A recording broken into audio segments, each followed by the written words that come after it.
Et salut à toi YouTube, c'est Peanuts. Aujourd'hui on se retrouve pour une vidéo qui sera un peu vidéo sommaire de toutes les prochaines vidéos qu'on va avoir sur la Tricarou.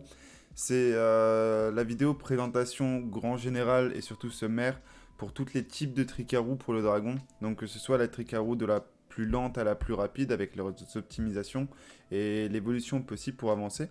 Donc j'ai fait une petite diapo pour expliquer cela justement en partant de vraiment la plus lente, la plus basique, la plus simple qui demande le moins de dev possible sur les Icarus.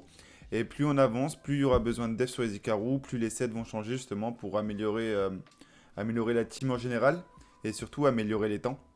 Et du coup, voilà, c'est surtout une vidéo introduction un peu des suites des vidéos qu'il y aura. Donc, je ferai une vidéo par team. Il y en a déjà une qui a été faite du coup pour la Tricarou que j'ai fait sur le reroll. Et du coup, voilà, il y aura vraiment une vidéo par team que je ferai. Et là, c'est celle qui regroupe un peu tout pour présenter, qui fera un peu sommaire. Donc, je vais commencer directement par vous donner quelques conseils. Donc, les conseils, vraiment les grands conseils pour la Tricarou, c'est d'avoir le bâtiment de défense level 20. Donc, c'est pas obligatoire level 20, mais en tout cas, moi, dans mes calculs, dans les calculs que j'ai fait là, et dans les calculs que je ferai dans les prochaines vidéos, le bâtiment sera level 20. C'est pour ça que je vous le conseille. Donc, pour moi, c'est quelque chose de très important pour la Tricarou, parce que ça apporte quand même énormément de défense. Mine de rien, c'est toujours ça de gratter sur les Icarus, ça fait gratter limite deux meules, voire presque une gemme entière. Donc c'est quand même une gemme et une meule entière, donc c'est énorme. Et le deuxième conseil que je peux vous donner, c'est d'avoir une guilde au moins level 21. Parce que du coup, level 21, comme ça vous donne le bonus de 5% de guilde. Et à partir de là, bah, c'est très simple de le faire, quoi. Enfin, pareil, ça vous donne un petit bonus qui n'est pas négligeable. C'est quand même du coup 5%, ça fait... Ouais, c'est énorme. C'est énorme. C'est 36 de dev, donc 36 de dev, ça se prend toujours. Donc, on va commencer directement par la Tricarou numéro 1. Donc pour moi, celle-ci, c'est la plus simple. C'est vraiment la Tricarou qui demande le moins de défense sur les Icarus. Celle, bon, malheureusement, il vous faut un mob en plus, c'est qu'unit. Mais là, c'est vraiment la Tricarou la plus simple. Donc on part sur les 3 Icarus avec 2 sets détermination. Et le troisième set en broken, comme la Tricarou qu'on a fait précédemment. Le Verdeil avec un set détermination et après du full Nucker TC pour avoir les centres TC. Et le Kunit, du coup Kunit qui est la gargouille feu, vous verrez dans la présentation de cette team. Donc Kunit qui est gargouille feu avec triple détermination qui sert seulement à donner de la défense aux Icarus pour justement en avoir moins besoin sur eux. Donc si on regarde en besoin de défense pour cette team, donc je rappelle toujours que l'arène level 20, l'arène qui doit être level 20, ça donne quand même 147 de def. La guilde level 21, ça donne 36 de def. Donc on voit que sur cette team, on a 17 déterminations, ce qui nous fait 80% de défense, et donc 588. Donc là, cette détermination nous offre 588. Donc au final, comme on voit, si on enlève tout, si on enlève toute la def qu'on a eue, il nous faut que 1793 défense sur les Icarus, ce qui est très très peu. Vous voyez, à plus 1793, si on enlève déjà les artefacts, ça fait déjà plus que plus 1500. C'est vraiment vraiment très peu. Et c'est pour ça que c'est la plus simple, mais également la plus lente. Elle est vraiment très simple, mais avec cette team, vous allez tourner autour de 1 minute 40, 1 minute 50, vous voyez. Donc c'est sûr que c'est un peu... C'est très lent, mais si vraiment vous n'avez pas beaucoup de défense ou autre, bah ça peut toujours être utile de la faire. Ensuite, dès qu'on a passé cette team, moi l'évolution que je préconise, c'est de passer à celle qu'on a fait. Donc celle qu'on a fait, c'est on enlève qu'unit, du coup, et on reste à 4. Donc avec double set détermination sur chaque Icaro, plus le broken.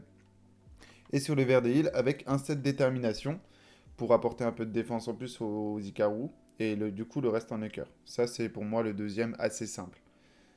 Et du coup, en besoin de défense, qui nous donnerait du coup 7 détermination au lieu de 10, donc 412.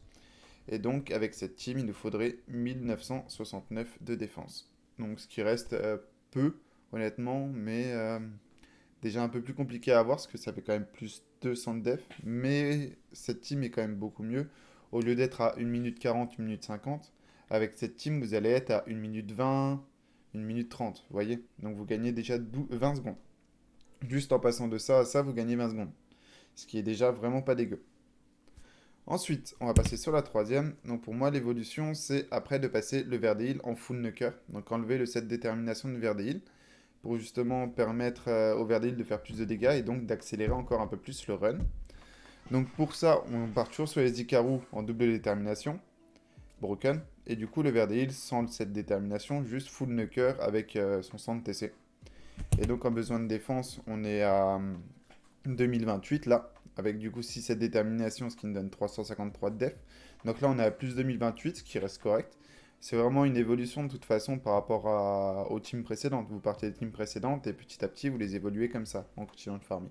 Et c'est pour ça que je voulais vous faire justement une vidéo sommaire, que vous puissiez voir petit à petit l'évolution possible. Donc là, on est à 2028 de défense en besoin. Et avec cette team, on va tous plus tourner autour de 1 minute 10. Donc ce qui est déjà un peu plus correct. Et encore 1 minute 10, ouais, plus près d'1 minute 10 quand même. Vous gagnez 10 secondes, mais ouais, on est plus près d'1 minute 10 quand même. Ensuite, on a Tricaroon numéro 4. Donc ce que je conseille après, et je l'ai fait très longtemps sur mon gros compte, c'est de passer un Ikaru en DCC. Là, c'est dès qu'on aura des meilleurs guards, dès qu'on aura des meilleurs runes gardiens, je vous conseille de le faire. Donc ce qui se passe, c'est que avec du coup les deux autres Ikaru en détermination, vous pouvez gagner assez de défense si vous avez de bons gardiens pour passer un Ikaru, le troisième, en DCC. Du coup DCC en 4, qui fasse des dégâts en plus de Verdé. Comme ça vous fait entre guillemets 2 knockers dans la team, et donc les runs s'accélèrent. Par exemple avec cette team, en gros, si on part sur la team numéro 3, vous pouvez pas OS les cristaux, à part vraiment si votre Verdé c'est un truc de fou malade, mais sinon vous pouvez pas OS les cristaux des vagues. Alors que par exemple, si on part en team numéro 4, là sur une cub, vous pouvez OS et cristaux des vagues. Donc ce qui est vraiment intéressant. C'est vraiment ce que je préconise après, parce que du coup, un Ikaru en DCC, bah, c'est très bien.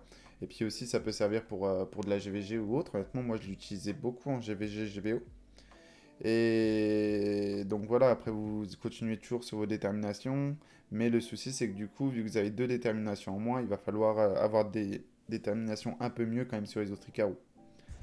Et donc, pour les besoins de cette team, on est sur du plus de 1146. Donc, ce qui reste très correct en double guard sur le Nucker. Et voilà. Donc, on est que sur du 4-7 détermination.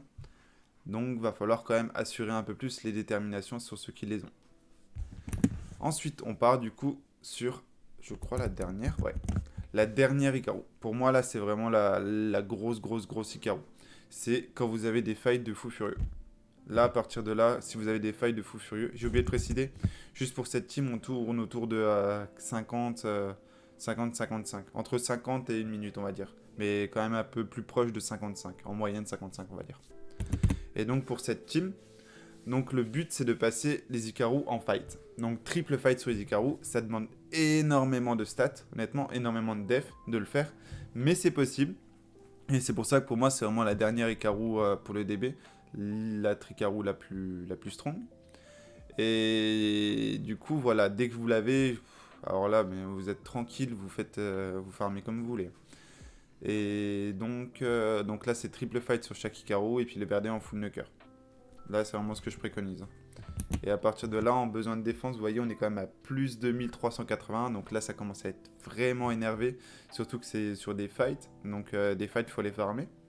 C'est pour ça que c'est pas une optimisation très early, hein, clairement. Là, ça va vraiment être de l'optimisation late game. Sinon, vous n'y arriverez pas. Et donc, avec cette team, on tourne ouais, à 45 secondes. 45 secondes environ, donc ce qui est vraiment cool, quoi. 40, 45. Vous pouvez faire des pics à 40 secondes. Mais, et surtout, ça pourra vous être utile après pour la Nécro. Nécro avec Astar et Lucian, qu'on présentera après, enfin, dans une autre vidéo. Du coup, les triple fight vont apporter en plus des dégâts à Star et du coup, vraiment, ça va être de la folie. Donc voilà, c'est vraiment les Ikaru les évolutions de Tricaru que moi je conseille en tout cas. Je vois pas trop ce qu'il pourrait y avoir d'autre. Donc en partant bien sûr de la plus faible à la plus rapide. Et je vois pas trop ce qu'il peut y avoir d'autre malgré que c'est possible que vous trouviez d'autres trucs. Par exemple, je sais pas, mettre le Verdé avec plus de cette détermination au début ou autre, même si ça va peut-être vous nerf. Et donc voilà. Après, il y a d'autres évolutions après la Tricarula, mais pour moi, c'est pas du safe. Par exemple, et j'ai pas réussi encore à les mettre en place, donc peut-être que si j'arrive à les mettre en place et que je suis safe, je vous ferai une vidéo dessus. Mais c'est d'avoir une Tricaru ultra rapide. Donc avoir par exemple un Ikaru à plus 162 speed et mettre deux Astar au lieu de Verdeil. ça se fait. Mais pour moi, j'ai pas encore réussi à la mettre safe, donc je ne l'intègre pas dedans. Quand j'aurai réussi, je l'intégrerai. Et du coup, voilà. Donc, cette vidéo, comme j'ai dit, c'était une vidéo introduction pour les suivantes qui vont arriver sur chacune de ces teams, où je présenterai un peu les runes, tout ça, et je montrerai quelques runs. Et voilà. Je tenais vraiment à la faire au début, comme ça, vous pourrez vous référer à cette vidéo, justement, pour les évolutions possibles. Donc, si le contenu vous plaît, si vous voulez voir un peu toutes les vidéos qui arrivent, n'hésitez pas à vous abonner à la chaîne. Et puis, si la vidéo vous a plu, ou si vous avez d'autres questions, n'hésitez pas à mettre un pouce bleu ou alors à les poser en commentaire. J'y réponds au plus vite. Bonne soirée à tous.